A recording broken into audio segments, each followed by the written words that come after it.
कैशोरसौरभ समाहितयोगिचित्तम् हन्तुम् प्रतापमनिशम् मुनिहंससेव्यम्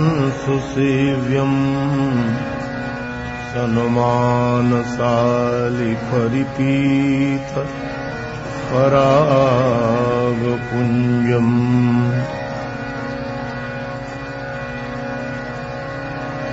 दूर्वादलद्युतितनुम् तरुणाब्जनेत्रम् हेमाम्बरम्बरविभूषणभूषिताङ्गम् कन्दर्पकोटिकमनीय किशोरमूर्तिम्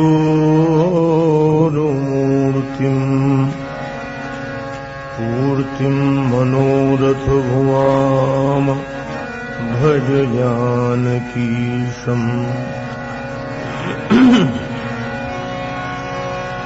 यत्र यत्र रघुनाथ कीर्तनम् तत्र तत्र कृतमस्तकाञ्जलिम् बाष्पवारि परिपूर्णलोचनम् मारुतिम् नमत राक्षसान्तकम् गंगातरंगरमणीय जटाकलापम्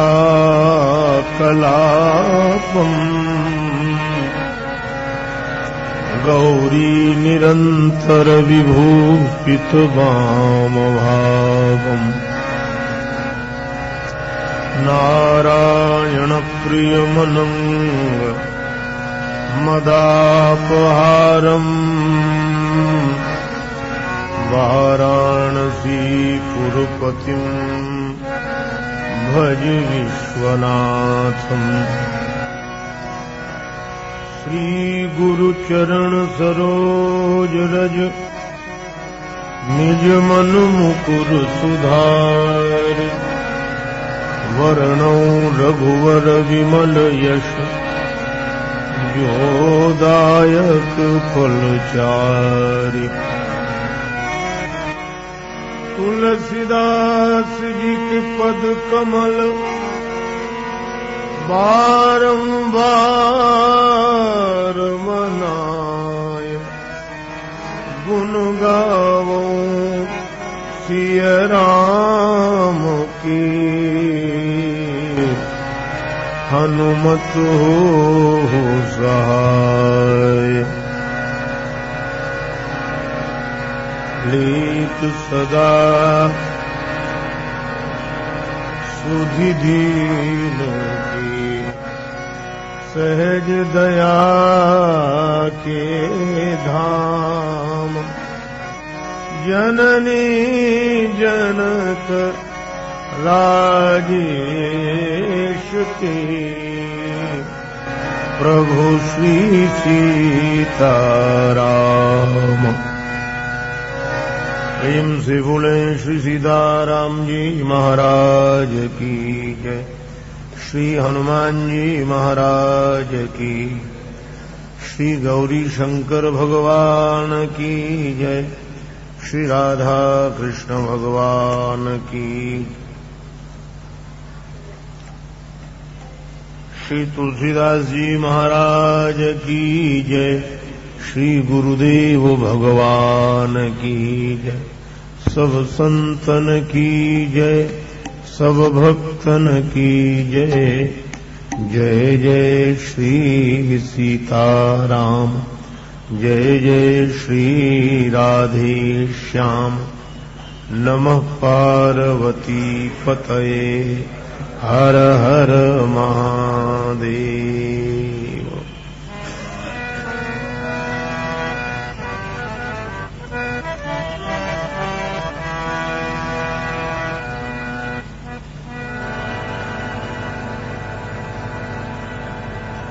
श्री सीताराम कथा रस रसिक श्रद्धालु श्रोता बंधुओं, श्रद्धामयी माताओं, श्री हनुमान जी महाराज की भावमयी उपस्थिति में भगवान की भुवन पावनी गौरव गाथा का गायन श्रवण लाभ हम लोग प्राप्त करें। उसके पूर्व परंपरा अनुक्रम में श्री भगवान नाम संकीर्तन मिलजुल कर मस्ती के साथ बोले।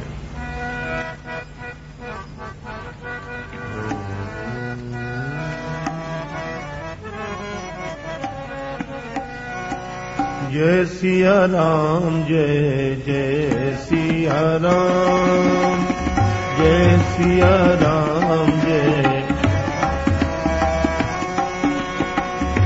जय सिया राम जय जय सिया राम।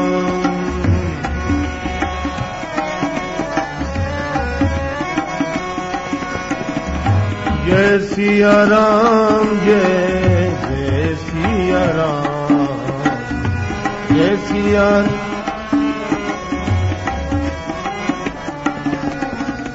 जय सिया राम जय जय सिया राम।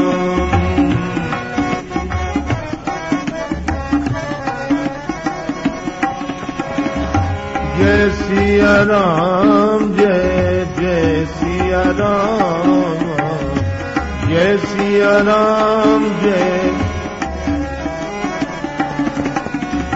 जय सिया राम जय जय सिया राम, जय सिया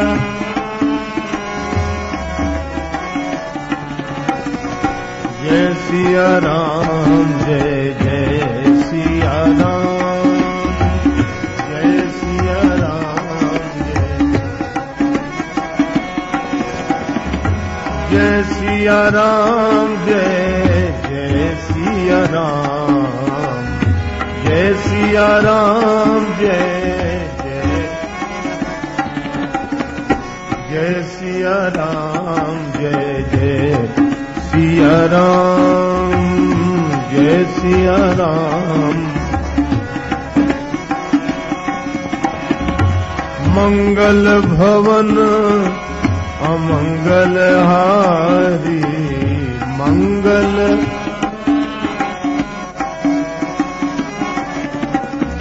उमा सहित जही जपत पुरारी, उमा सहित जही जपत।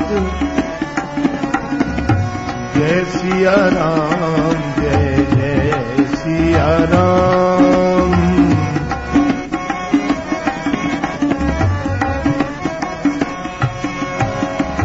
जय सिया राम जय जय सिया राम, जय सिया राम जय जय सिया राम जय जय सिया राम।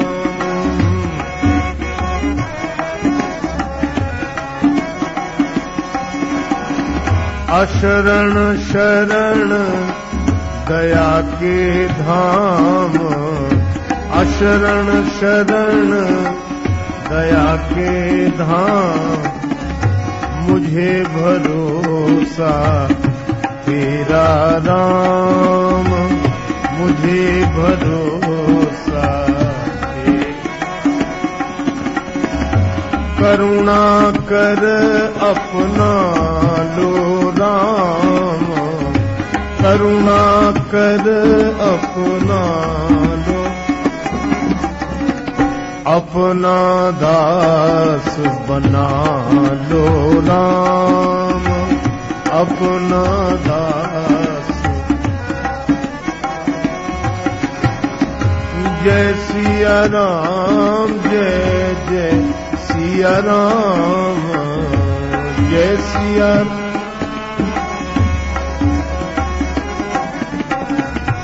जय सिया राम जय जय सिया राम, जय सिया राम।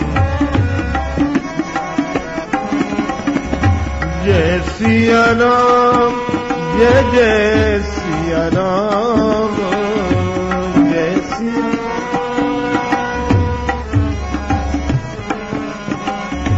जय सिया राम जय जय सिया राम, जय सिया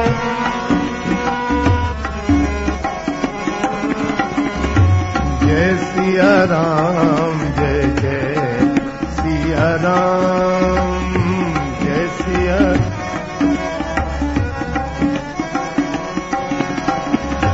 जय सिया राम जय जय सिया राम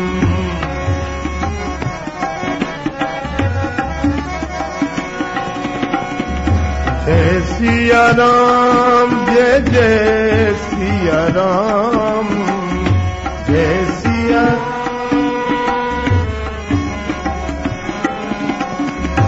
जय सिया राम जय जय सिया राम जय सिया राम जय जय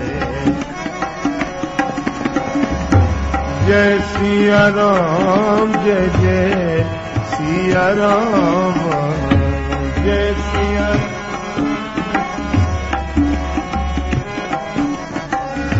जय सिया राम जय जय सिया राम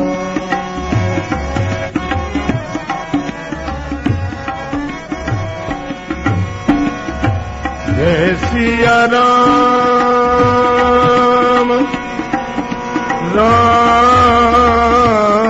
राम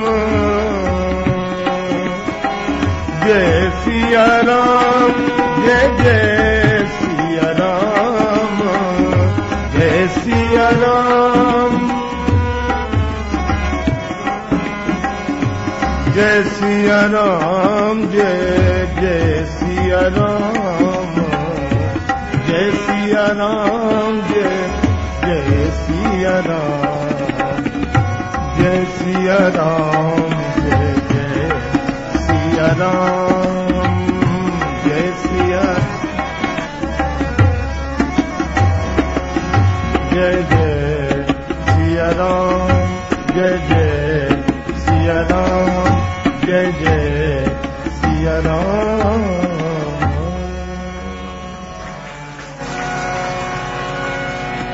श्री सीताराम जी महाराज की श्री हनुमान जी महाराज की जय श्री तुलसीदास जी महाराज की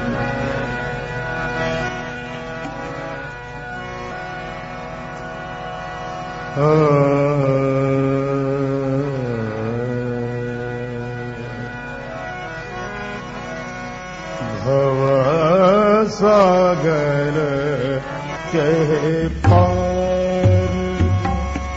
पावा भव सागर चहे पार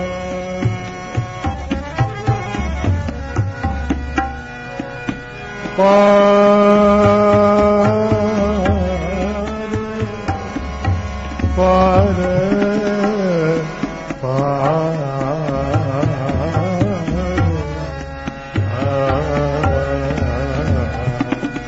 भव सागर चहे पार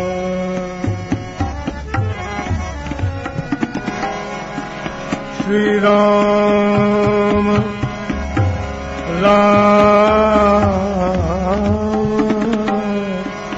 राम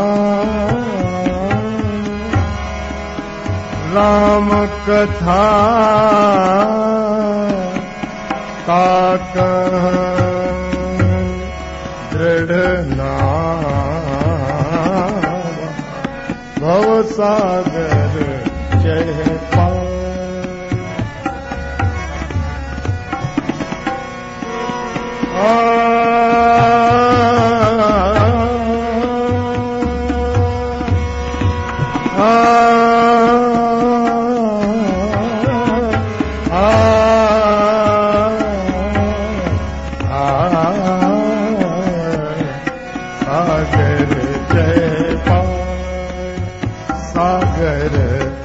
चह पार सागर चह पार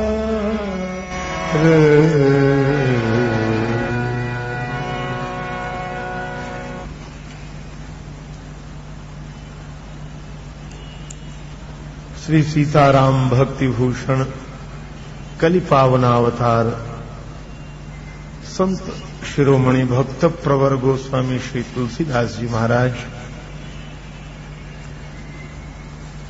श्री राम कथा की महिमा गायन करते हुए यह पावन पंक्ति रामचरितमानस में प्रस्तुत करते हैं कि जो भवसागर से पार जाना चाहते हैं, श्री राम कथा उनके लिए दृढ़ नौका के समान है। क्योंकि श्री राम कथा के गायन और श्रवण से सहज ही भवसागर से पार जाने के उपाय प्राप्त हो जाते हैं। भगवान श्री राम ने अपने अनुज लक्ष्मण जी की जिज्ञासा के समाधान के लिए जो दिव्य प्रसंग प्रस्तुत किए वे क्रमशः ज्ञान, वैराग्य और भक्ति के हैं। यह पंचवटी में ज्ञान, वैराग्य और भक्ति का सत्संग, तीन साधन बताए, ज्ञान, वैराग्य और भक्ति, और उपस्थिति भी तीन की, श्री सीता जी, श्री राम जी, श्री लक्ष्मण जी। और भगवान ने नाम भी तीन का ही लिया, सुनहु तात मति मन चित लाई। मति, मन और चित्त। तो चित्त स्वरूप तो परमात्मा है, भगवान श्री राम, और मन लक्ष्मण। भगवान का मन देखना हो तो कोई लक्ष्मण जी को देख ले। और मति श्री जानकी जी, या सुकृपा निर्मल मति पावों।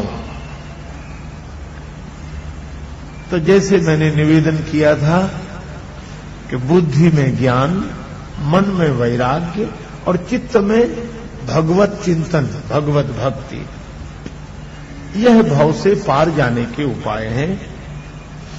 तो पंचवटी में इस सत्संग की आवश्यकता क्यों पड़ी?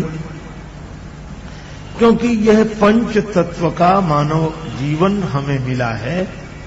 इसमें बैठकर ही ज्ञान, वैराग्य और भक्ति के साधन प्राप्त किए जा सकते हैं। और पंचवटी में इसलिए भी सत्संग हुआ क्योंकि यहां राक्षसों का आवागमन होता रहता है। तो जहां विकारों के आने का खतरा हो, वहां तो सत्संग और अधिक आवश्यक है। पर अद्भुत बात है, पढ़ाई के बाद तो परीक्षा होती ही है, सत्संग के बाद सत्संगियों की परीक्षा हुई। कैसे? एक दिन ऐसी घटना घटी, सूपनखा रावण के सूपनखा रावण, दुष्ट हृदय दारुण जस अहिनी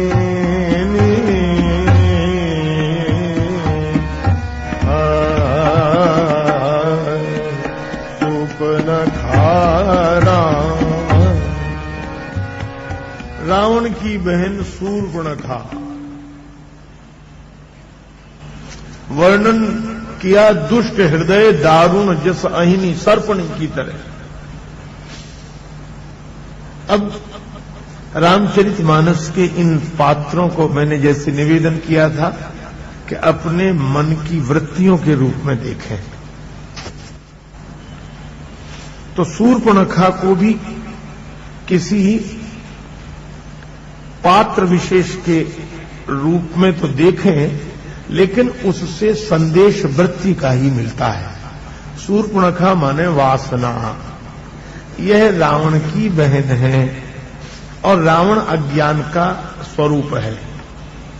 विनय पत्रिका में कहा, मोह दस मौलि तद भ्रात अहंकार पाकारी जित काम विश्राम हारी। यह मोह अर्थात अज्ञान, अज्ञान ही रावण है। और अज्ञान की बहन वासना। जहां ज्ञान होगा वहां तो उपासना होगी, और जहां अज्ञान है वहीं वासना होगी। और यह शूर्पणखा आ गई। अब इसने भगवान राम और श्री लक्ष्मण जी को देखा तो देख विकल भई जुगल कुमारा। तो सुंदर यह थी नहीं बनी।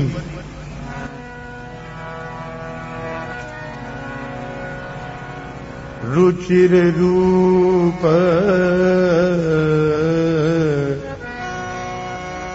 रुचिर रूप धरि प्रभु पह जाई। रुचिर रूप धरि प्रभु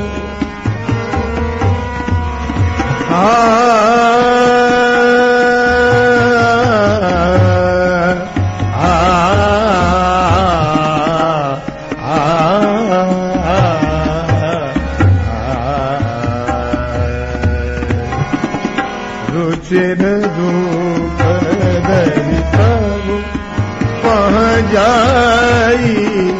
बोली बचन बहुत मुस्काई। रुचिर रूप धरि प्रभु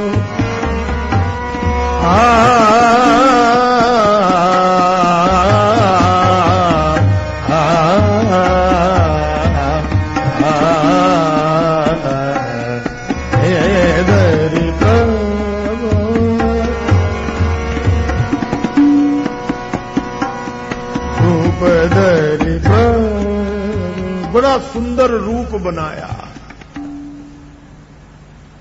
यही वासना की विशेषता है।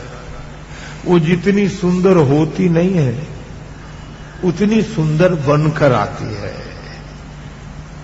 बड़ा सुंदर रूप बनाया पर बनावटी।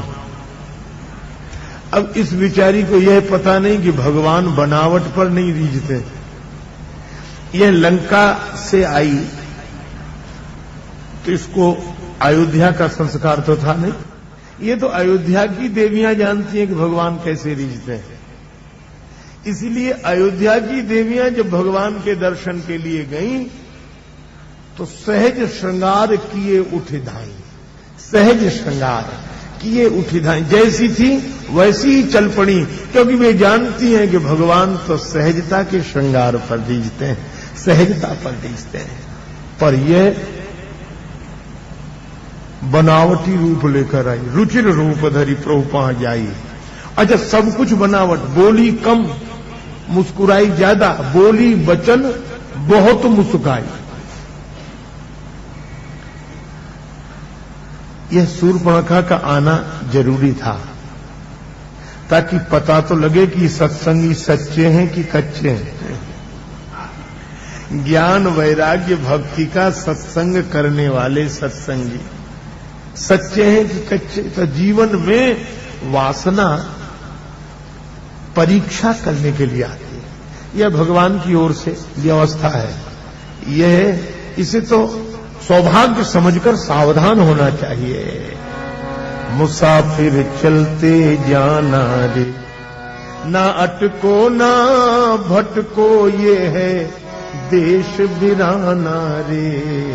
मुसाफिर चलते जाना रे, देह वासना पास बुलाती, भ्रम का फंदा फेंक फंसाती। भूल भुलैया में पड़कर मत धोखा खाना रे। मुसाफिर चलते जाना रे। बड़ा विचित्र है यह जीवन।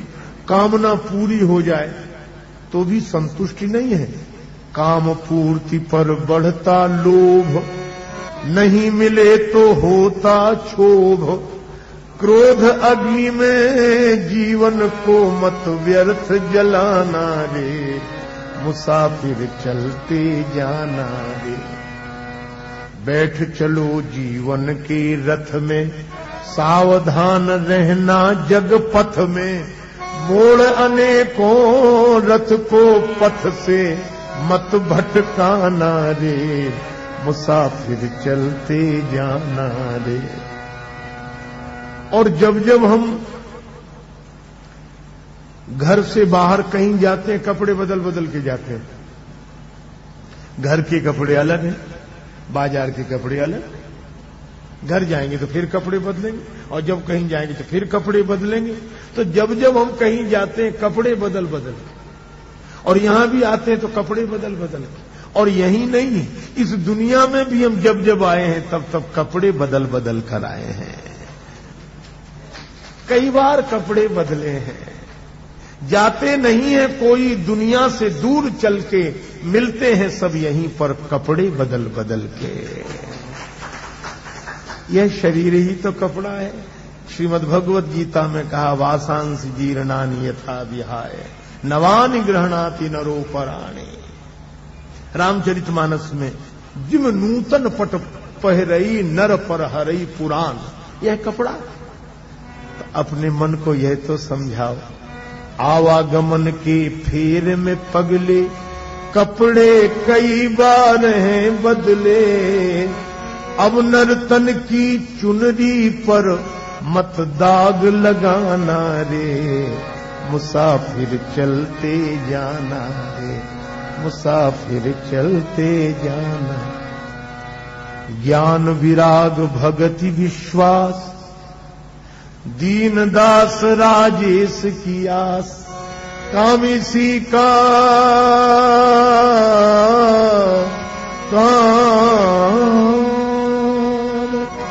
काम इसी का दीन जनों को प्रभु से मिलाना रे। काम इसी का दीन जनों को प्रभु से मिलाना रे, मुसाफिर चलते जाना रे, मुसाफिर चलते जाना रे। ना अटको ना भटको ये है, ना अटको ना भटको ये है, देश वीराना रे, मुसाफिर चलते जाना रे, चलते जाना रे, मुसाफिर चलते जाना रे, मुसाफिर चलते जाना रे।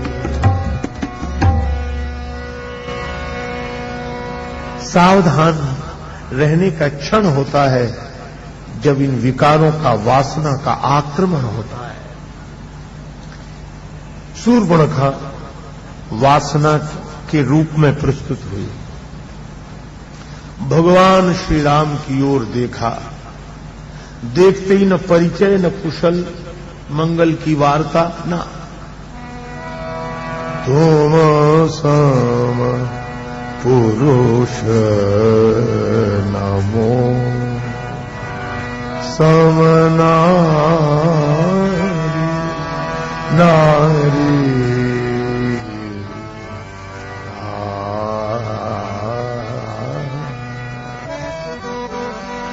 यह संजो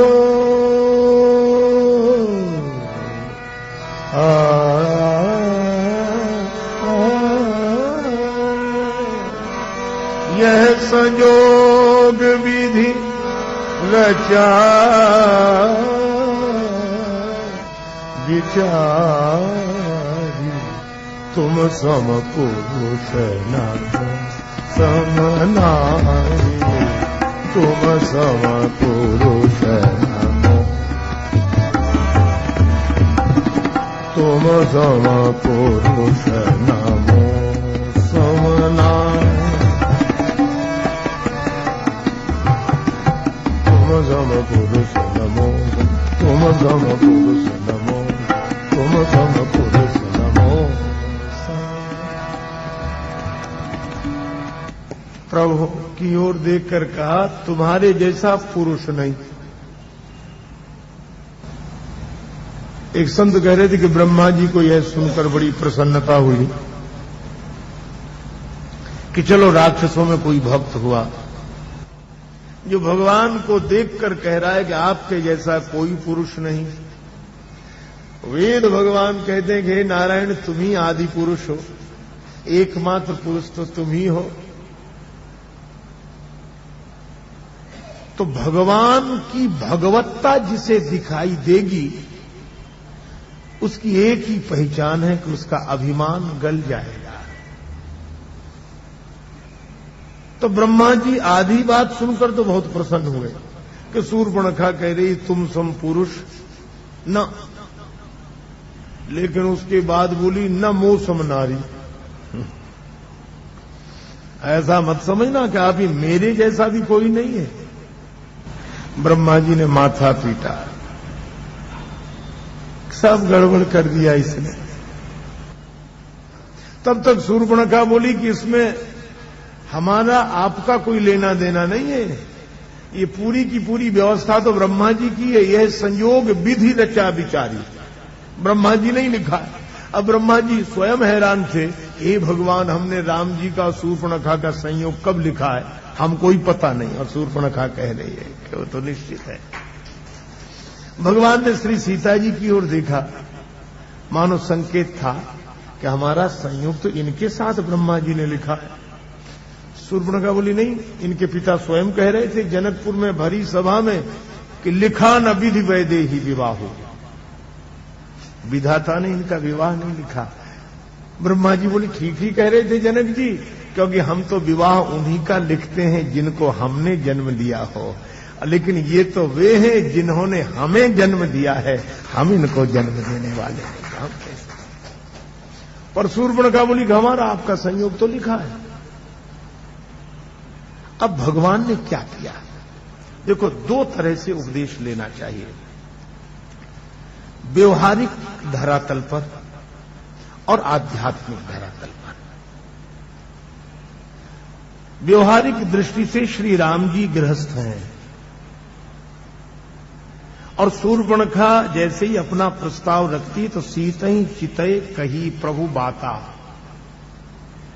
इसका आशय यह है कि किसी गृहस्थ के जीवन में वासना का ऐसा क्षण आए कि वासना की वृत्ति के रूप में कोई शूर्पणखा प्रवेश करे, तो ऐसे क्षण में गृहस्थ को अपनी भार्या की ओर देखना चाहिए। राम जी सीता जी की ओर देखते हैं, सीतई चितई कही प्रभु बाता। यह तो व्यवहारिक उपदेश। पर आध्यात्मिक अर्थ क्या था? राम जी ने मानो ज्ञान का ढंग बताया, ज्ञानियों का ढंग बताया कि किसी ज्ञानी के जीवन में वासना प्रवेश करे, और वासना तो देह को ही केंद्र मानकर प्रवेश करेगी। तो भगवान तुरंत श्री जानकी जी की ओर देखने लगे, सीतई चितई कही प्रभु बाता। अर्थ यह है कि कभी किसी ज्ञानी के जीवन में देह वासना प्रबल होकर आक्रमण करे तो ज्ञानी को देही की ओर नहीं वैदेही की ओर देखना चाहिए। यह संकेत है, देह भाव से ऊपर उठकर देखना चाहिए, वैदेही की ओर, देही की ओर नहीं। तो राम जी की तो परीक्षा हो गई सफल, श्री राम परीक्षा में सफल, क्योंकि ज्ञानी के जीवन में ऐसा क्षण आवे तो उसे देह भाव से ऊपर उठ जाना चाहिए। लेकिन श्री सीता जी ने क्या किया? सीता जी निश्चिंत हैं, वे शूर्पणखा की ओर देख ही नहीं रही, वे तो राम जी के चरणों की ओर देख रही। यह भक्ति की भूमिका है। किसी भक्त के जीवन में ऐसे विकारों का आक्रमण हो तो उसे तो भगवान के चरणों का भरोसा रखना चाहिए, भगवान के चरणों का चिंतन करना चाहिए। बस भगवत चरण का चिंतन, हम निश्चिंत हैं। भगवान, हम अपने आचरण के बल पर तो निश्चिंत नहीं हैं, लेकिन हम आपके चरण के बल पर निश्चिंत हैं। हमें तो आपके चरणों का आश्रय है। हे दीनबंधु, हमने तो आपके चरणों की शरण ग्रहण कर ली है। भक्त भगवान के चरण शरण में रहता है। भगवान ने सोचा कि दो की तो परीक्षा हो गई। शूर्पणखा के कारण मैं विचलित नहीं हुआ, क्योंकि मैं वैदेही जी की ओर देखता हूं, और श्री सीता जी विचलित नहीं हुई, वे मेरे चरणों की ओर देख रही हैं। मुझ पर उन्हें भरोसा। अब लक्ष्मण जी की और परीक्षा हो जाए, इसलिए भगवान ने जानबूझकर यह कहा, आई कुमार मोर लघु भ्राता, आई कुमार मोर लघु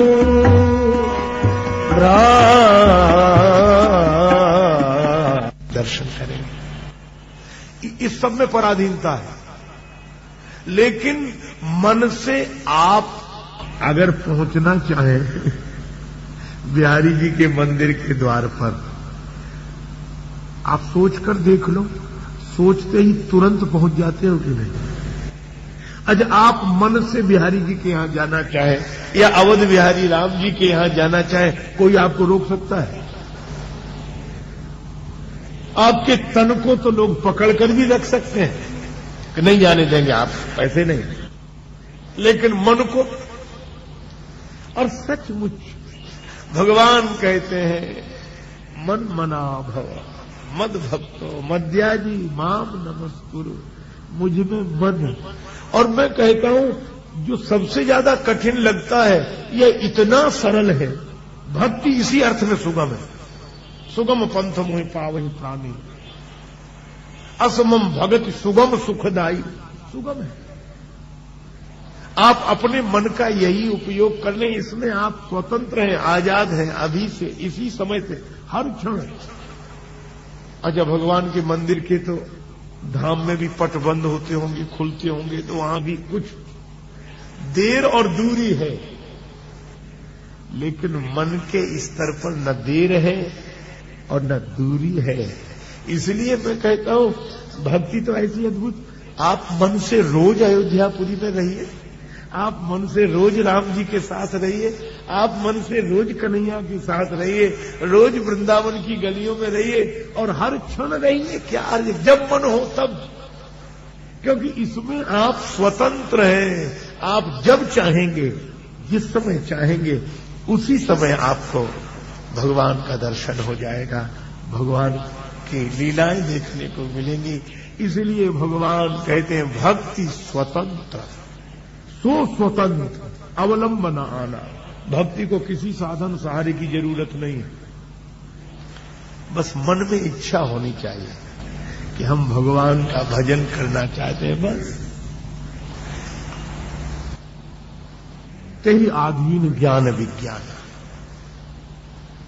भक्ति किसी के अधीन नहीं है, बल्कि भक्ति के अधीन है ज्ञान और विज्ञान। क्योंकि ज्ञान के लिए शुद्ध अंतःकरण चाहिए, शुद्ध बुद्धि चाहिए, पवित्र बुद्धि चाहिए, तब ज्ञान को कोई धारण कर सकेगा। पवित्र मन में वैराग्य ठहरता है और पवित्र बुद्धि में ज्ञान ठहरता है। लेकिन इस मन को पवित्र बनाना और बुद्धि को पवित्र बनाना किसका काम है? यह तो भक्ति माता है जो हमारे मन को पवित्र कर देती है, बुद्धि को पवित्र कर देती हैं। जब भक्ति पवित्र कर देती है हमारी बुद्धि को, तो ज्ञान और विज्ञान बुद्धि में प्रतिष्ठित होते हैं। मति न लखे तेहि मति लखे, और मन पवित्र होता है तो उसमें वैराग्य की स्थापना होती है। इसलिए श्रीमद् भागवत के रूपक में तो यही संकेत है कि भक्ति माता है और ज्ञान वैराग्य उनके पुत्र हैं।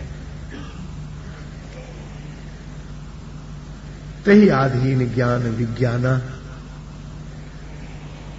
अब भगवान से लक्ष्मण जी ने कहा कि ये भक्ति हमें मिले कैसे? भगवान बोले, भगति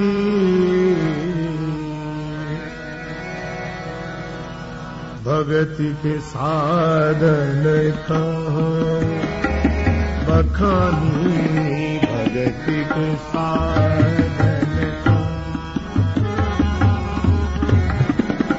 सुगम पंथ मोहि पावहि प्राणी।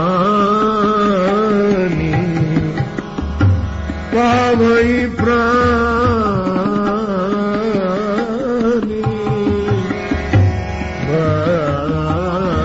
भगति के साधन। भक्ति का साधन बता रहे। मुझसे अगर संबंध जोड़ना है तो मुझको कहीं से देखना शुरू करो। तो किस में देखें? बोले यह समाज सब समान है, पर इस मानव जाति में जो ब्राह्मण है वे प्रायः पवित्र अंतःकरण वाले होते हैं, क्योंकि उनका जन्म ही उस परंपरा में हुआ है जिसमें लोग धर्मानुष्ठान करते रहे हैं, धर्म शास्त्रों का मनन चिंतन किया है, तो रक्त का संस्कार आता है। तो एक काम करो, पहले तो ब्राह्मण में ही मुझे देखना शुरू करो।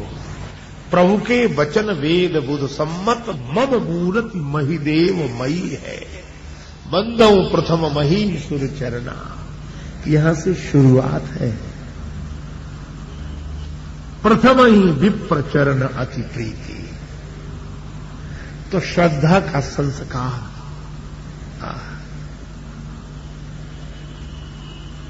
हमारी बुद्धि मंडन वाली हो, खंडन वाली नहीं। तर्क तो हो, कुतर्क न हो।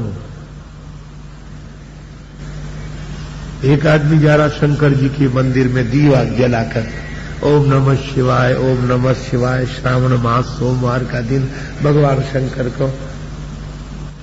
अब उसके आप हृदय की कल्पना कीजिए, किस ऊंचाई में है, किस भाव राज्य में है, किस मस्ती में है।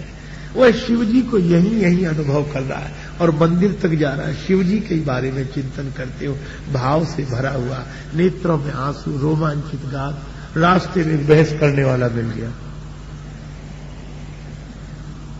ये समझाने वालों को भी समझाने की बीमारी होती है। समझाने वाले समझते ही नहीं है, बस किसे समझाएं किसे ना समझाएं। प्रेमियों को समझाया नहीं जा सकता। एक संत ने तो कहा कि चैन आए तो कैसे आए किसी दीवाने को, और एक जाता है तो 10 आते हैं समझाने को। वो बेचारा भाव में डूबा, उसे कुछ समझना ही नहीं है। वह तो शिव जी के भाव में मस्त जा रहा है। सुनो, हाँ बोलिए, कहां जा रहे हैं? मंदिर में। क्या फायदा? उसने कहा कि जाने दो, थोड़ी देर हम क्या बिना फायदे के सोचे नहीं रह सकते? अरे जब होगा देखा जाएगा, अभी तो भगवान की भक्ति का मन है। हाँ, अभी काहे तो, अभी लाभ हानि का विचार करने की बुद्धि नहीं है। अभी तो हम मस्ती में हैं। अरे बोले ये मस्ती नहीं, मूर्खता, पागलपन है। क्या फायदा? और नहीं फायदा तो तुम जिस मंदिर में जा रहे हो, जहां शिव जी हैं, जिनको तुम शिव कहते हो, परमात्मा कहते हो, तो उन्होंने तुम्हें बनाया कि तुमने उन्हें बनाया? ये मंदिर तो तुम नहीं बनाओ, मूर्ति तो तुम नहीं बिठाई, तो तुम उनके जन्मदाता और उन्हें अपना जन्मदाता समझ रहे हो। क्या तर्क का दुरुपयोग है। देखो, उसने कहा कि भाई रहने दे, अभी ये सब हमें नहीं सुनना है। बोले एक बात तो बता दो फिर जाओ, ये जो तुम दिया लेकर जा रहे हो, इस दिए में ज्योति कहां से आई? इस दिए में ज्योति कहां से आई? उसने कहा कि अब मैं क्या बताऊं कहां से आई? ये बेकार का दिमाग खराब करना है अपना और दूसरे का, खुद परेशान हो। विचार करो ज्योति कहां से आई। तो उसने कहा, मन में सोचा कि मैं कहूं कि माचिस की तीली से आई, तो ये कहेगा कि उसमें कहां से आई। इसका तो कोई अंत है नहीं। वो आदमी को भी खींच सूझी, भगवान की कृपा ऐसी प्रेरणा हुई, उसने फूंक मार कर दिया ही बुझा दिया। दिया बुझा दिया। कहा कि ये दिया क्यों बुझा दिया? तो वो उस बहस करने से वाले से बोला कि हम तुमसे ही पूछते हैं कि ये ज्योति कहां चली गई, इस दिए की ज्योति कहां चली गई? तो बोले क्या मतलब, हम नहीं बता सकते। बोले बस तो हो गया फैसला, जहां चली गई वहीं से आई थी, जहां चली गई वहीं से आई थी। चली गई जहां वो तुम नहीं बता सकते, आई थी जहां से वो हम नहीं बता सकते, काहे को परेशान होते हैं? इसलिए भगवान की भक्ति करो, भजन करो, भगवान का चिंतन करो। यह भक्त कभी विवाद में नहीं पड़ता। भक्त तो अपने भाव राज्य में डूबा हुआ, वो हमारे लिए तो हमारे भगवान, बस हम उनके, और कुछ सुनने की आवश्यकता ही नहीं है।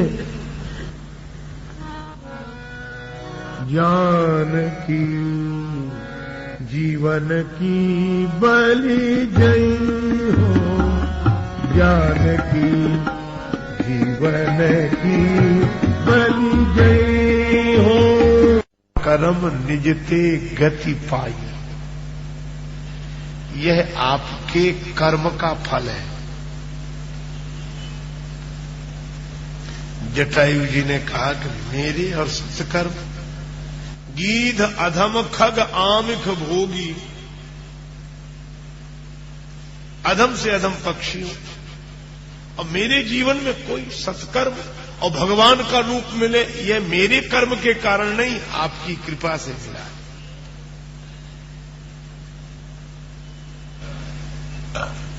भगवान बोले आपका कर्म है।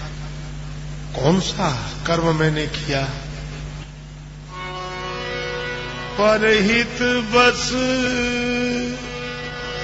जिनके मन माही, तिन कह जग दुर्लभ कछु नाही।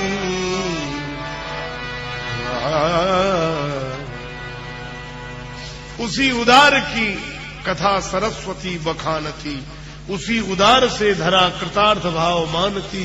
आहा वही मनुष्य है, आहा वही उदार है, उदार भाव जो करे। आहा वही मनुष्य है जो मनुष्य के लिए मरे। क्या करेगा प्यार वो भगवान से, क्या करेगा प्यार वो ईमान से। जन्म लेकर गोद में इंसान की कर न पाया प्यार जो इंसान से है। परिहित बस जिनकी मन माही, परोपकाराय यत पुण्याय, पापाय पर पीड़नम, परिहित सरिस धर्म नहीं भाई, पर पीड़ा सब नहीं अधमाई। एक गांव में एक महात्मा आकर ठहरे। छोटा सा गांव था, लोग सत्संग के लिए जाते। महात्मा जी ने कहा कि जिससे जाने अनजाने में जो पाप हो गया हो, वो एकांत में आकर हमें बता दे, हम उसका प्रायश्चित बता देंगे। लोग कहते आकर कि महाराज हमसे ये गलती होगी। अच्छा एक दिन व्रत कर लेना। महाराज हमारा ये अपराध, गंगा जी नहाया। महाराज हमने किसी को गाली दे दी, एक दिन मौन रखना। ऐसे प्रायश्चित बताते। और एक आदमी आया, बोले महाराज हमारे लिए कोई प्रायश्चित हो तो बताओ। तो बोले बोलो। बोले एकांत में बताओ। अच्छा एकांत में बताओ क्या है। वो आदमी बोला कि मैंने 70 आदमी मारे हैं जान से, 70 मर्डर किए। बोलो मेरे लिए क्या प्रायश्चित। महात्मा भी कांप गए कि बाप रे बाप, इतना बड़ा अपराधी। लेकिन कहा कोई बात नहीं, तुम्हारे लिए भी व्यवस्था देता हूं। महात्मा ने कहा एक काले रंग का झंडा बनाओ, डंडे में झंडा लगाओ और सभी तीर्थ घूमो। जिस तीर्थ में स्नान करने से, दान पुण्य करने से तुम्हारा काला झंडा सफेद हो जाए, समझ लेना तुम पापों से मुक्त हो गए। वो भी बड़ा दृढ़ निश्चयी था। काले रंग का झंडा लिए, एक हाथ में फरसा लिए, पुरानी आदत। चला सब तीर्थों में गया, हरिद्वार, काशी, ऋषिकेश, बद्री, केदार, गंगोत्री, यमुनोत्री, रामेश्वरम, जगन्नाथपुरी, सब जगह गया, द्वारिकापुरी, लेकिन कहीं भी झंडा सफेद नहीं हुआ, काला ही रहा। बड़ा दुखी हुआ कि मेरा पाप बहुत जबरदस्त है। लौट रहा था दुखी मन से, जंगल का रास्ता चला जा रहा, तब तक जंगल के रास्ते में झाड़ियों के भीतर एक नारी कंठ के चीखने की ध्वनि सुनाई दी, बचाओ बचाओ बचाओ बचाओ। इसने चीख सुनी तो कौन है, चला गया, देखा एक भाई अपनी बहन को लेकर घर लौट रहा था। रास्ते में डाकुओं ने घेर लिया, उसके भाई को बांध दिया पेड़ से और उस महिला के आभूषण उतारने लगे।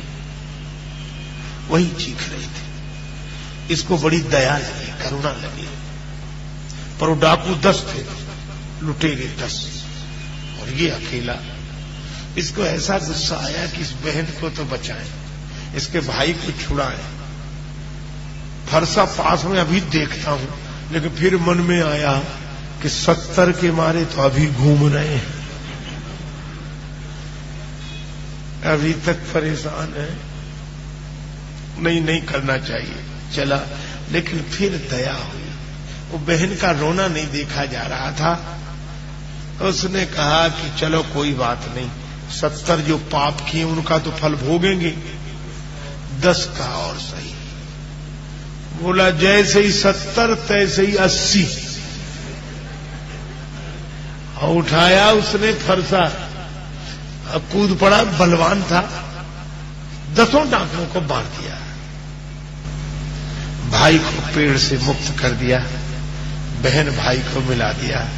दोनों बोले भैया भगवान तुम्हारा कल्याण करे। और जो उसने ऊपर देखा तो काला झंडा सफेद हो गया। अब लौटकर आया महात्मा जी के पास। महात्मा बोले क्यों?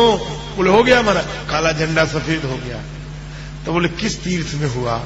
काशी में, हरिद्वार में, ऋषिकेश, बद्री, केदार, गंगोत्री, यमुनोत्री, जगन्नाथपुरी, द्वारिकापुरी, रामेश्वरम, किस तीर्थ में ये काला झंडा सफेद हुआ? कहने लगा महाराज बुरा मत मानना, किसी तीर्थ में नहीं हुआ, अयोध्या वृंदावन कहीं नहीं हुआ, जनकपुर कहीं नहीं हुआ। फिर कहां हुआ? बोले जैसे ही 70 तैसे ही 80 तीर्थ में काला झंडा सफेद हो गया। मूल्य क्रिया का नहीं है, मूल्य तो भाव का है। उद्देश्य क्या? परोपकार की ऐसी महिमा है, परहित की ऐसी महिमा है। भगवान भी कहते हैं अति दुर्लभ कैवल्य परम पद। ये कैवल्य परम पद मोक्ष अत्यंत दुर्लभ है, लेकिन परहित बस जिनके मन माही, तिन कहा जग दुर्लभ कछु नाही। भगवान भी कहते हैं जटायु जी तात कर्म निजते गति पाई। जटायु जी ने कहा यह आपकी कृपा है, पर भगवान बोले जाते जाते मेरा एक संदेश सुनिए।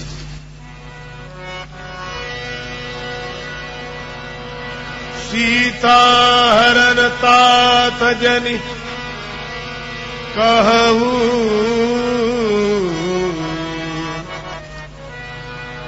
पिता सन जाय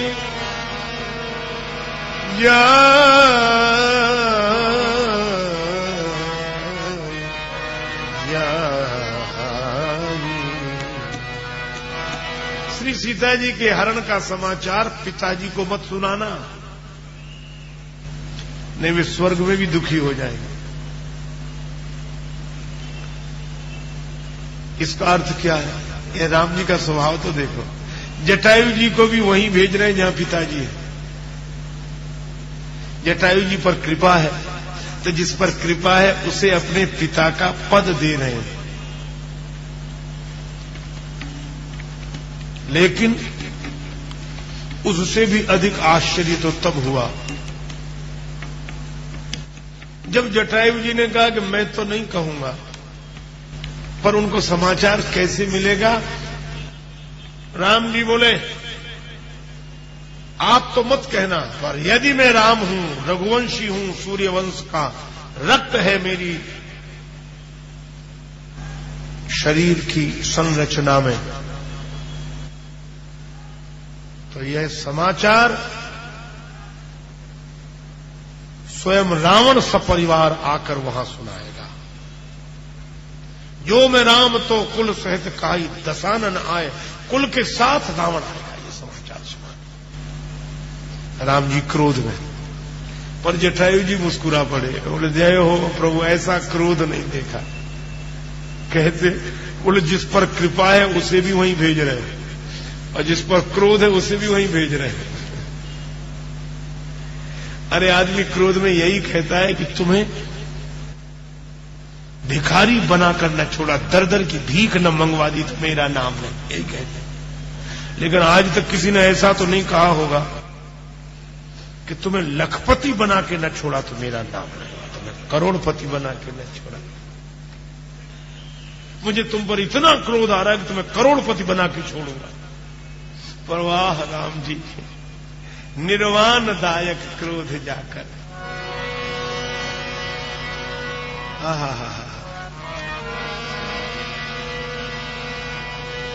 खीजे तो मुक्ति दई,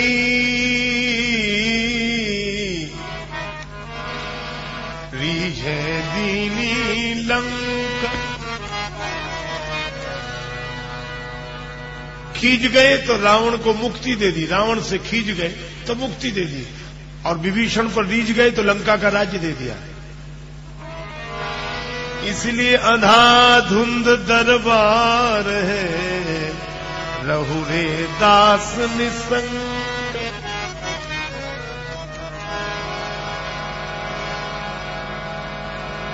को उदार जग माही सो, को उदार जग को उदार जग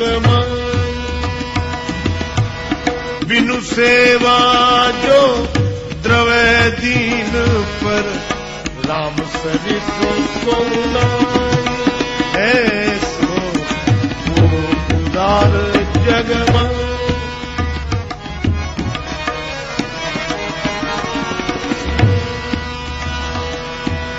जोगति जोग विराग जतन कर, नहीं पावत मुनि ज्ञानी। सोगति देत गीत शबरी का, प्रभु न बहुत जिये ज्ञानी। उदार जग ऐसो उदार जग।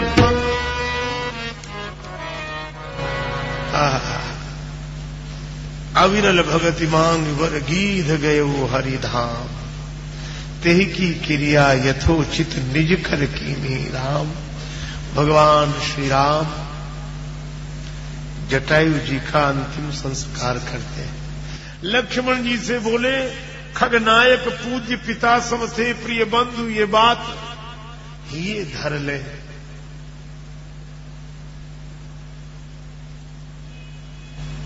खगनायक पूज्य पिता सम थे प्रिय बंधु, ये भाव ये धर ले।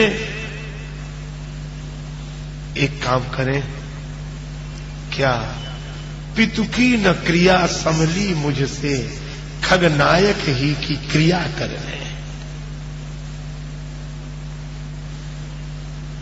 पितु की अंत क्रिया करिवे, कहो बड़ो पुत्र अधिकारी। सो पितु क्रिया भरत का सौंपी, प्रभु खग क्रिया संवारी। अंतिम संस्कार जटायु जी का किया।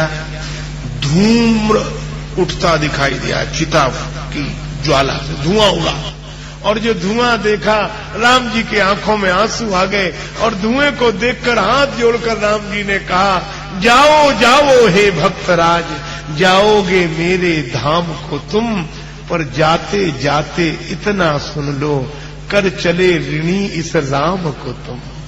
यह राम तुम्हारा ऋणी है। तुलसीदास जी की आंखों में आंसू आ गए। यूं तुम वे मरत मरी है सबे। बहुत लोग मर गए, बहुत मर रहे, बहुत मरेंगे, है ही मृत्यु लोक। कबीरदास जी तो कहते हैं देखो ये मुर्दों का बाजार, मुर्दों का बाजार है। एक संत बड़ी अच्छी व्याख्या कर रहे थे, कहते हैं जिंदा है ही नहीं कोई, सब मुर्दे ही हैं। कैसे?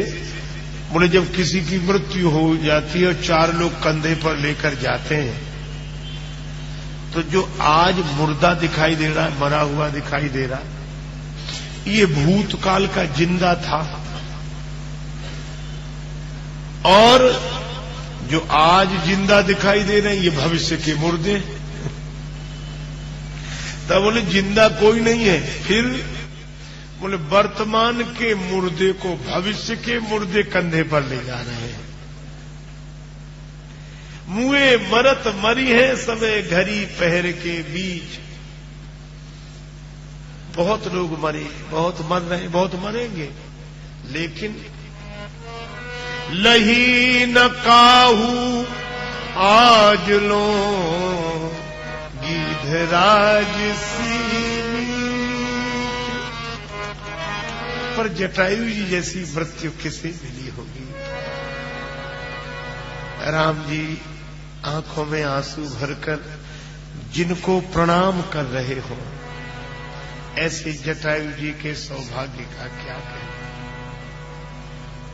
सूरदास जी ने भी लिखा है, जब हनुमान जी जानकी माता के पास पहुंचे अशोक वाटिका में, तो जानकी माता को जब पता लग गया कि हनुमान जी श्री राम जी के सेवक हैं, राम जी के दूत हैं, तो जानकी माता ने पहला प्रश्न किया,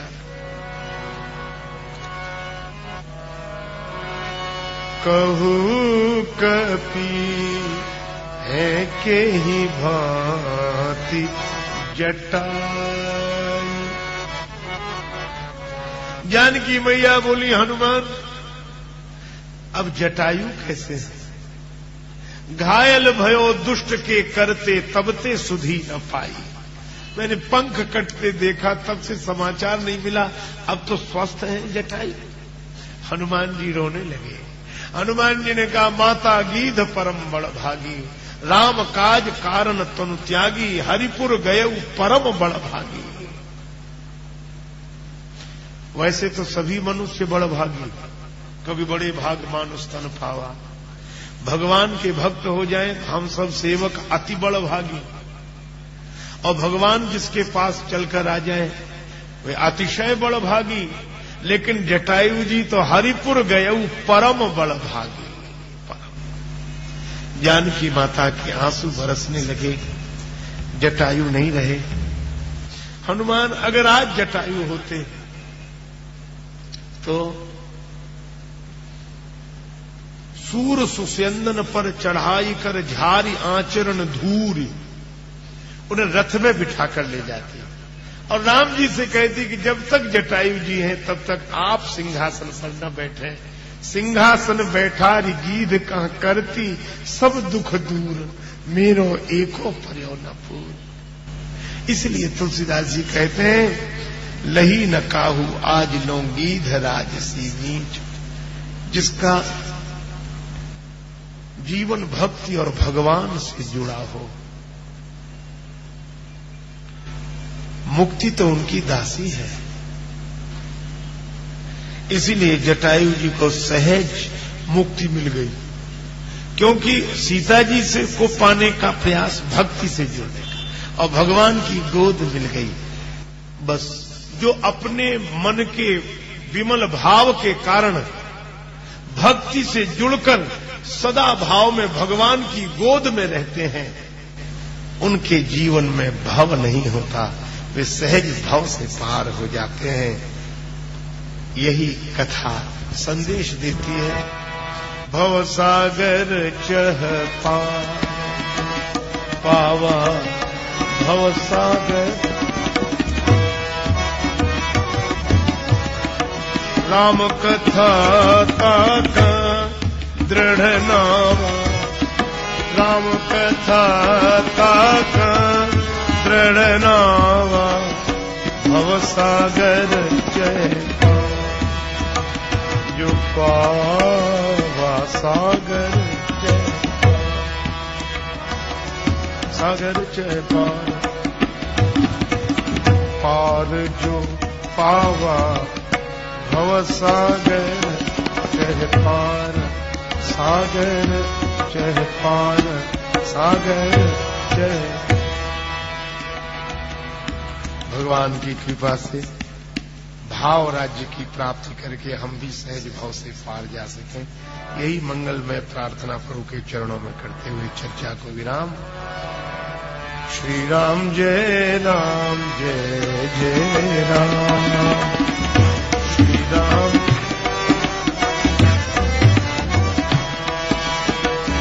श्री राम जय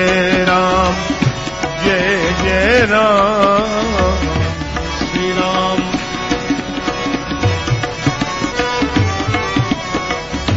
श्री राम जय जय राम। श्री राम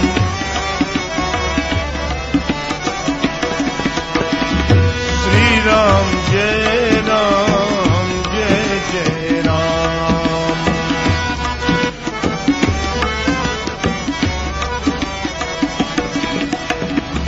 श्री राम जय जय राम।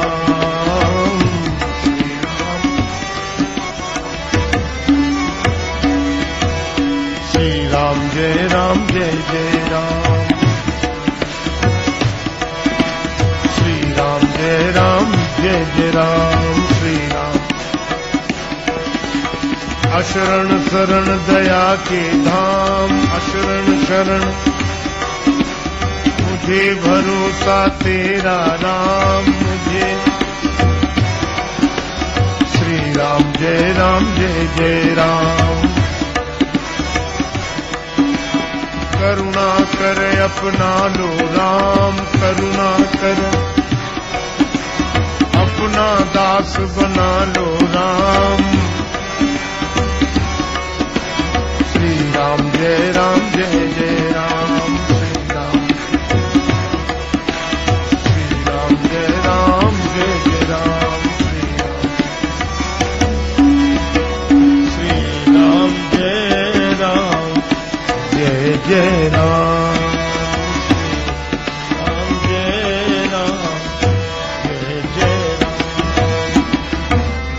जय राम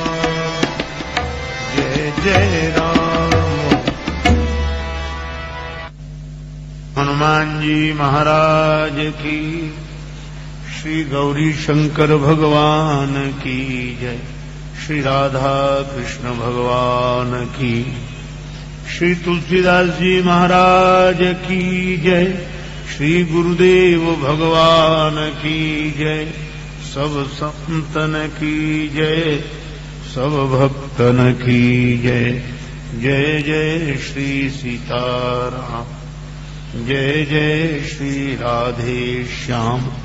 नमः पार्वती पतये हर हर महादेव।